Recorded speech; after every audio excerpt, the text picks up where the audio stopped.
अस्सलाम वालेकुम जी। आज का लेक्चर है हमारे पास अप्रॉक्सीमेट मेथड एंड इंट्रोडक्शन देखेंगे। नया चैप्टर शुरू करने जा रहे हैं, approximate method for stationery states. क्या होता है इसके अंदर, कितनी तरह के हमारे पास मेथड होंगे, वो आज एक इंट्रो है। बेसिकली आपको समझ आ जाएगी, वरना चैप्टर अमूमन वैसे ही शुरू हो जाता है, समझ ही नहीं आती कि क्या क्यों इस चैप्टर का मकसद क्या है। तो अप्रोक्सीमेट मेथड में क्या है कि क्वांटम मैकेनिक्स में बहुत सारे प्रॉब्लम है जिनको हम एग्जैक्टली सॉल्व नहीं कर सकते। जो एग्जैक्ट सॉल्यूशन होते हैं श्रोडिंगर वेव इक्वेशन के, सिर्फ चंद आइडियलाइज सिस्टम्स के अंदर ही होते हैं। अब मसला ये है कि क्वांटम मैकेनिक्स जो है वो फार्मूलेट की गई कोऑर्डिनेट बेसिस पे। अब श्रोडिंगर वेव इक्वेशन जो है वो बुनियादी तौर पे क्या मालूम करती है, स्टेट ऑफ द सिस्टम। और जैसे आप स्टेप पोटेंशियल स्टेप में निकाला, पोटेंशियल बैरियर में, पोटेंशियल वेल में, सिंपल हार्मोनिक ऑसिलेटर में, हाइड्रोजन एटम में, यहाँ पे हमने कोई अप्रोक्सीमेशन नहीं लगाई। क्यों? क्योंकि हमारे पास अब उसमें डायरेक्ट सोल्यूशन आ रहा था। तो आपके पास हमेशा ऐसा नहीं होगा, हमेशा आप प्रिसाइजली मालूम नहीं कर सकेंगे। तो कोई बाज दफा हमारे पास कोई सिस्टमैटिक मेथड भी नहीं होता कि हम श्रोडिंगर वेव इक्वेशन को सॉल्व कर सकें। तो हमें उसे सॉल्व करना पड़ता है कुछ अजम्पशंस लेके। ठीक है, जैसे हाइड्रोजन एटम को अगर हम इलेक्ट्रिक फील्ड में रखते हैं तो जो कूलम फोर्स होगी न्यूक्लियस और इलेक्ट्रॉन के बीच में, वो ज़ाहिर असर होगा उस पर इलेक्ट्रिक फील्ड का। तो उसको हल करने के लिए हमें कुछ अजम्पशंस लेने पड़ेंगे। इसका मतलब कि जो जनरल प्रॉब्लम है जिनमें हमें कुछ अप्रोक्सीमेट मेथड लगाने पड़ेंगे। बहुत सारे मेथड हैं, तकरीबन 10-12 के करीब है। तो जो बनाए गए हैं, जो डिपेंड करता है कि एरिया ऑफ एप्लीकेबिलिटी हर एक की अलग अलग है। इस चैप्टर में तीन बड़े जो मशहूर है मेथड, अप्रोक्सीमेट मेथड जो हम डील करेंगे। स्टेशनरी स्टेट, जिसमें टाइम इंडिपेंडेंट हैमिल्टोनियन का मामला आएगा। तो आपके पास स्टेशनरी स्टेट के प्रॉब्लम को समझने के लिए सबसे पहले पर्टर्बेशन थ्योरी, वेरिएशनल मेथड और डब्ल्यूकेबी मेथड देखेंगे।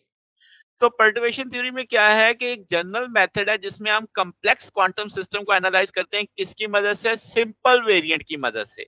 अब इसकी एक और बड़ी निशानी ये होती है कि ये बेस करता है अजम्पशन पे, जिस प्रॉब्लम को हाल करना चाहते हैं इन सम सेंस जो आपने एग्जैक्टली सॉल्व किया हुआ प्रॉब्लम है उससे करीब करीब, यानी ये उससे बहुत थोड़ा सा मुख्तलिफ होता है। जो हमने एग्जैक्टली सॉल्व किया था, जिसमें कोई अजम्पशन नहीं ली थी, तो ऐसे प्रॉब्लम जो उसके बहुत करीब होते हैं उनको हम इस मेथड से, जिसे हम पर्टर्बेशन थ्योरी कहते हैं, उसकी मदद से सॉल्व करते हैं। तो इसका मतलब जो डेविएशन है, दो प्रॉब्लम जो एग्जैक्टली मालूम है, जो इसमें थोड़ा सा नहीं मालूम, तो वो आपके पास, यानी उसमें हम इस डेविएशन को लेंगे। तो हम उसमें करेक्शन लगाएंगे कि एनर्जी में, वेव फंक्शन में, ताकि हम उसको जो हमने एग्जैक्टली सॉल्वेबल इक्वेशन सॉल्व की है उसके अंदर थोड़ी सी करेक्शन करके अपने मौजूदा सूरत हाल के मुताबिक उसे सॉल्व कर लेंगे। तो इसका मतलब पर्टर्बेशन थ्योरी जो है वो आपके पास किस पे बेस करती है? एग्जैक्ट सोल्यूशन वाले प्रॉब्लम्स पे बेस करती है, जो जहां से हम अप्रोक्सीमेट सोल्यूशन निकालते हैं। अब वेरिएशनल मेथड क्या है? वेरिएशनल मेथड आपके पास, आपने अप्रोक्सीमेशन निकालनी है किसकी? लोएस्ट एनर्जी आइगन स्टेट की, या जिसे आप ग्राउंड स्टेट कहते हो, और कुछ एक्साइटेड स्टेट की। तो ये आप क्या करोगे कि अप्रोक्सीमेट वेव फंक्शन लोगे, इसका वेरिएशनल प्रिंसिपल लोगे। तो वेरिएशन थ्योरम कहता है कि कोई भी अप्रोक्सीमेट वेव फंक्शन जो होगा वो लोअर एनर्जी रख सकता है, यानी एग्जैक्ट ग्राउंड स्टेट की एनर्जी के मुकाबले में। तो एक और तरीका कार है कि आपने इसको अप्रोक्सीमेट को, वेव फंक्शन को लोअर एनर्जी में आपने कर लेना है। ठीक है, कि उसकी लोअर एनर्जी में हो सकता है वो। डब्ल्यू के भी अप्रोक्सीमेशन क्या कहती है कि ये यूजफुल होगा, जिसमें आप फाइंडिंग एनर्जी, आइगन वैल्यू मालूम करोगे, वेव फंक्शन मालूम करोगे, जो जिसमें क्लासिकल लिमिट वैलिड होगी, वहां पे डब्ल्यू के भी अप्रोक्सीमेशन आपकी लग जाएगी। ठीक है, तो पर्टिकुलेशन थ्योरी की तरह वेरिएशनल और जो डब्ल्यू के भी मेथड है, इनमें existence of closely related Hamiltonian हमें रिक्वायर्ड नहीं होता।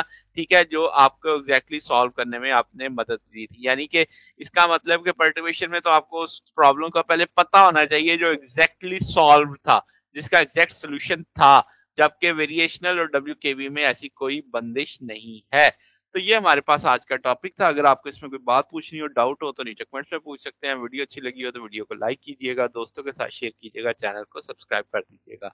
अब तक के लिए इतना ही, बकिया इंशाल्लाह फिर नेक्स्ट देखेंगे। ओके, अल्लाह हाफिज।